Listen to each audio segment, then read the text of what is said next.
اسلام آباد جہاں پہ وفاقی وزیر منصوبہ بندی و ترقی احسن اقبال کی نیوز کانفرنس جاری ہے۔ یہ ناممکن نہیں ہے۔ چین نے کیا ہے، ہمارے ہمسایہ ملک نے کیا ہے، کئی اور معیشتوں نے اپنے ابتدائی ترقی کے ادوار میں 8-9-10% سالانہ کی بنیاد پر 10-20 سال کے لیے ترقی کا عمل حاصل کیا ہے۔ تو پاکستان جو اتنا مالا مال ہے وسائل سے اور اس کے لوگ اتنے ذہین اور محنتی ہیں، ہم کیوں نہیں کر سکتے؟ بشرطے کہ اس ملک میں ہم سیاسی انتشار، تقسیم، نفرت کو خیر بات کہہ کے یکسو ہو جائیں ملک کے معاشی مستقبل کے لیے۔ اور اس حوالے سے جو 5 ایز پروگرام ہے، یہ پاکستان کے ان بنیادی چیلنجز کو ایڈریس کرتا ہے کہ جو ہمیں ترقی کرنے کے لیے جن کا جواب دینا ضروری ہے۔ یہ ان ہمارے معیشت کے گیپس کو فل کرتا ہے کہ جنہیں اگر ہم نے فل نہ کیا تو ہم ایک لمبی دوڑ، اقتصادی لانگ مارچ نہیں کر سکتے۔ تو 5 ایز فریم ورک اور اڑان پاکستان کا پروگرام پاکستان کو ایک اقتصادی لانگ مارچ لانگ کرنے کے لیے وہ صلاحیت دے گا کہ جس سے ہم انشاءاللہ تعالی 2035 تک $1 کھرب کی معیشت بن سکیں گے اور 2047 تک $3 کھرب کی معیشت بن سکتے ہیں۔ 3 کھرب 3 ٹریلین 3 ٹریلین ڈالر ہم 2047 تک 3 ٹریلین ڈالر اکانومی بن سکتے ہیں اور 2035 تک $1 ٹریلین اکانومی بن سکتے ہیں۔ اور میں مختصر صرف یہ کہوں گا کہ پاکستان کا اس وقت سب سے بڑا چیلنج ہے کہ ہم نے اگلے 5 سالوں میں پاکستان کی معیشت کی سمت ڈومیسٹک بزنس سے ایکسپورٹ کی طرف موڑنی ہے۔ ہم نے پاکستان کی معیشت کو ایکسپورٹ لیڈ گروتھ کی طرف لے کے جانا ہے۔ پاکستان کے ہر بزنس کو، چاہے وہ بڑی کارپوریشن ہے، چاہے وہ اسمال میڈیم انٹرپرائز ہے، چاہے وہ کوئی انٹرپرینور ہے، ہر کسی کو سہولت دینی ہے اور اس کی مدد کرنی ہے کہ وہ اپنی پیداواری صلاحیت کا رخ عالمی منڈیوں کی طرف کرے، اور اس کے لیے وہ اپنے اندر صلاحیت پیدا کرے کہ وہ عالمی مقابلے کے ساتھ مل کر پاکستان کے مصنوعات کو، میڈ ان پاکستان کے لیبل کو ایک کوالٹی کا برانڈ بنا کر متعارف کرائے اور مارکیٹ شیئر ہمارے لیے حاصل کر کے ملک کے اندر یہ صلاحیت پیدا کرے کہ ہم 2029 تک $60 ارب کی برآمدات کرنے کے قابل ہو سکیں اور اگلے 8 سے 10 سالوں میں ہم $100 ارب کی برآمدات کی صلاحیت اور اہلیت حاصل کر لیں۔ جب ہم $100 ارب کی برآمدات حاصل کر لیں گے تو اگلے 100 ارب انشاءاللہ بہت تیزی کے ساتھ ہم حاصل کر سکتے ہیں۔ دوسری بڑی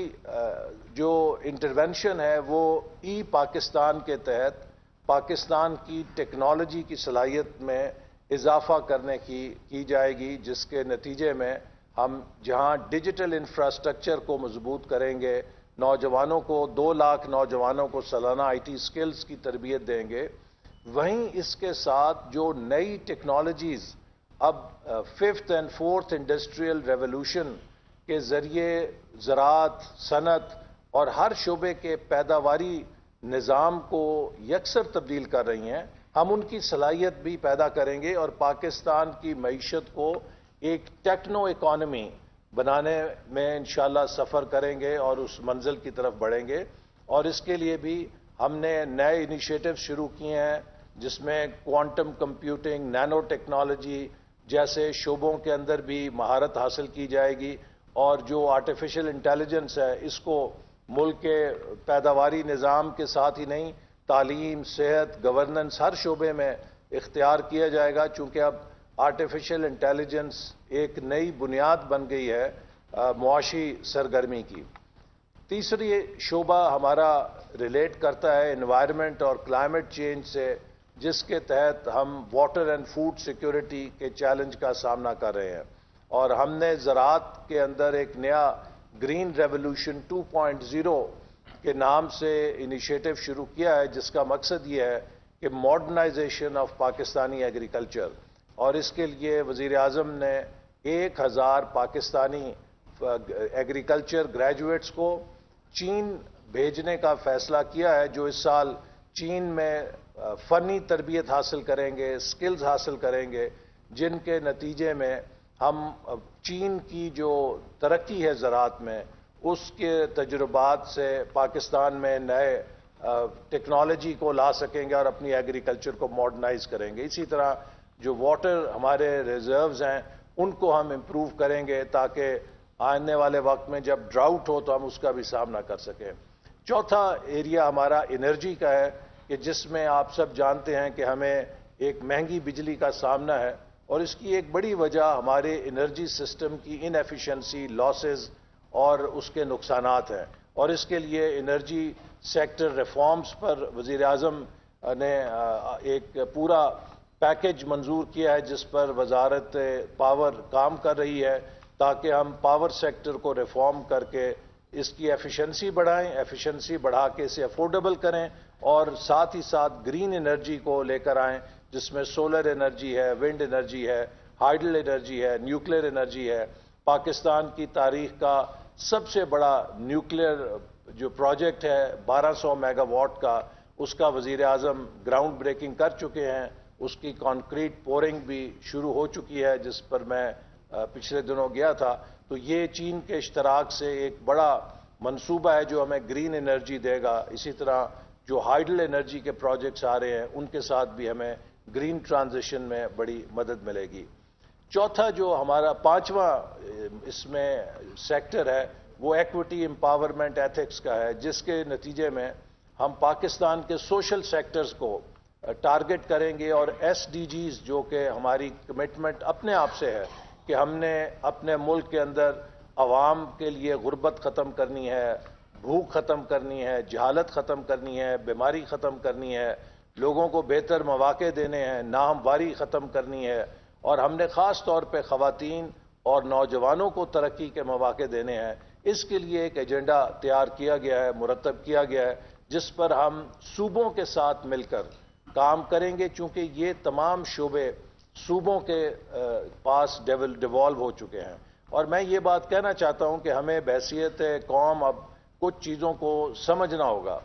دنیا میں کوئی قوم نہیں ہے کہ جو 2.55% کی آبادی کے بڑھنے کی شرح کے ساتھ ترقی کر سکے۔ ہمیں آبادی میں اضافے پر قابو کرنے کے لیے ہنگامی طور پہ کام کرنا ہے۔ دنیا میں کوئی قوم ایسی نہیں ہے جس نے 90% شرح خواندگی کے بغیر ترقی کی ہو۔ ہماری شرح خواندگی 60% ہے۔ ہمیں ہنگامی بنیادوں کے اوپر اپنی شرح خواندگی کو کم از کم 90% پر لے کر جانا ہے۔ دنیا میں کوئی قوم نہیں ہے جس نے بچوں کے لیے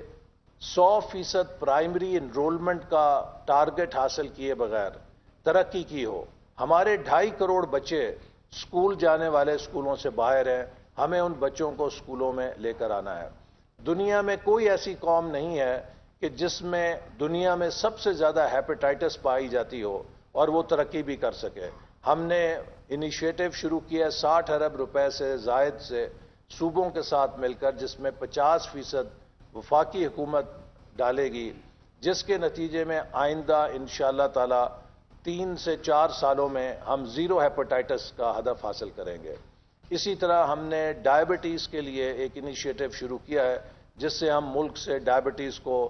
کم کرنے کے لیے کوشش کریں گے، چونکہ وہ بھی ہم دنیا میں سب سے بڑا ملک بن چکے ہیں۔ اسی طرح 8 ارب سے زیادہ ایک منصوبہ ہم شروع کر رہے ہیں جو سٹنٹنگ کو ٹارگٹ کرے گا۔ 40% ہمارے بچے سٹنٹڈ گروتھ کا شکار ہیں، جس سے ان کی کوگنیٹو ایبلٹیز بھی متاثر ہوتی ہیں۔ تو میرے کہنے کا مقصد ہے کہ یہ وہ منصوبے ہیں کہ جو ہم شروع کر چکے ہیں، اور یہ اڑان پاکستان صرف کوئی افسانہ نہیں ہے، اڑان پاکستان صرف کوئی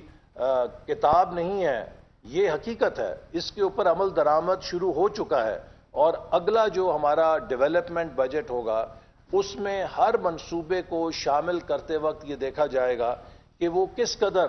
اڑان پاکستان کے ساتھ ہم پلہ ہے، اور تبھی ہم اس کو اس بجٹ کے اندر حصہ دیں گے، کیونکہ ہمارا وسائل جو ہیں ترقیاتی وہ بہت محدود ہو چکے ہیں، اور یہ بھی میں بتاتا چلوں کہ 2018 میں جب ہم نے حکومت چھوڑی ہے تو پاکستان کا ترقیاتی بجٹ 1000 ارب تھا اور یہ کل اخراجات کا 12% تھا، لیکن جب ہمیں حکومت ملی ہے تو یہ کل اخراجات کا 4% رہ گیا ہے اور اس کا حجم تقریباً 700 ارب تک سکڑ چکا تھا، جسے اس سال 1100 ارب کیا گیا ہے، جو کہ 2018 کے سے 1000 ارب کے مقابلے میں اگر انفلیشن نکالی جائے تو تقریباً 400 ارب کے مقابلے میں ہے۔ یہ وہ ترقی ہے جو 4 سالوں میں پاکستان نے کی ہے کہ ہمارا ترقیاتی بجٹ بھی تقریباً 1/3 سے کے قریب رہ چکا ہے 2018 کے مقابلے میں، لیکن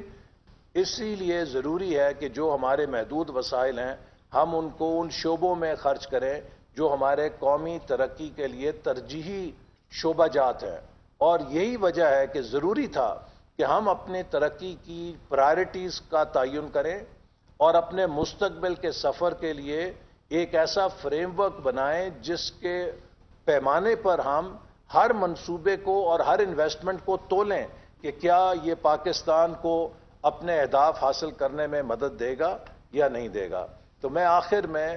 امید کرتا ہوں کہ پاکستان کے تمام لوگ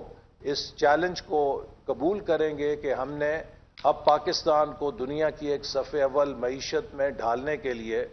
محنت سے کام کرنا ہے، ہم نے یکجہتی کے ساتھ کام کرنا ہے، ہم نے ملک میں انتشار اور فساد کو دوبارہ پنپنے کی اجازت نہیں دینی، ہم نے ملک کے اندر امن، استحکام اور پالیسیز کے تسلسل کو یقینی بنانا ہے۔ اس سے پہلے ہم نے ویژن 2010 بنایا، ویژن 2025 بنایا، جس کی دنیا نے تعریف کی، لیکن ہم نے اپنے ہاتھوں سے اس سفر کو کریش کیا اور ان منصوبوں پر مکمل عمل درآمد نہیں ہونے دیا۔ تو منصوبہ بنانا، نقشہ بنانا ایک مرحلہ ہے، لیکن اگلا مرحلہ یہ ہے کہ اس نقشے پر عمل درآمد کرنے کے لیے استقامت سے کام کیا جائے، اور اب یہ ہمارا چیلنج ہے کہ ہم سب مل کر اس میں، مجھے خوشی ہے کہ چاروں صوبائی حکومتوں نے اور کشمیر اور گلگت بلتستان نے سب نے اس منصوبے کے ساتھ اتفاق کیا ہے اور اس کے اوپر دستخط کیے ہیں۔ اگر وہ پی ٹی آئی کی کے پی کی حکومت ہے وہ بھی اس سے متفق ہے، اگر سندھ میں پیپلز پارٹی کی حکومت ہے وہ بھی اس سے متفق ہے، اگر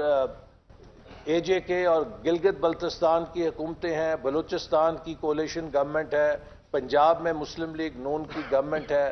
سب نے اس اڑان پاکستان پہ دستخط کیے ہیں اور سب نے اس کو تائید دی ہے۔ تو لہٰذا یہ ایک قومی پروگرام ہے اور اسی جذبے کے ساتھ ہمیں اپنی سیاست کو ایک طرف رکھ کے اس ملک کے معاشی ایجنڈے کو کامیاب کرنے کے لیے کام کرنا ہے، چونکہ اب ہمارے پاس غلطی کی گنجائش نہیں ہے۔ جیسے میں نے کہا کہ اس سے پہلے ہم 3 دفعہ اپنی اڑان کریش کر چکے ہیں، 4تھی دفعہ اگر ہم نے اڑان کو کریش کیا تو تاریخ ہمیں معاف نہیں کرے گی، اور اس مقصد کے لیے ہم اس پروگرام کو پاکستان کے ہر طبقے کے پاس لے کے جائیں گے، پاکستان کے پرائیویٹ سیکٹر چیمبرز کے پاس جائیں گے، پاکستان کی یونیورسٹیز میں جائیں گے، پاکستان کی پروفیشنل باڈیز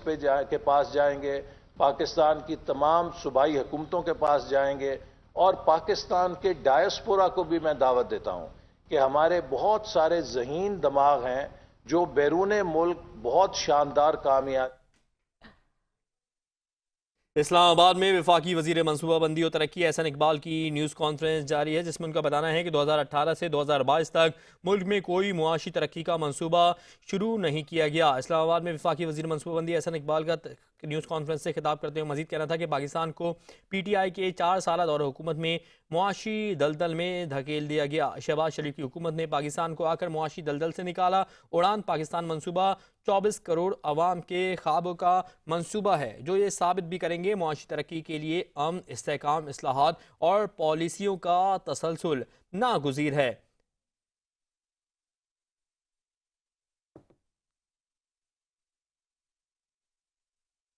دشمن گھات لگائے بیٹھا ہے، سرحد پار سے حملے کا بھرپور جواب دیا۔ وزیر اعظم شہباز شریف نے ایپیکس کمیٹی کے اجلاس سے خطاب میں کہا کہ کے پی اور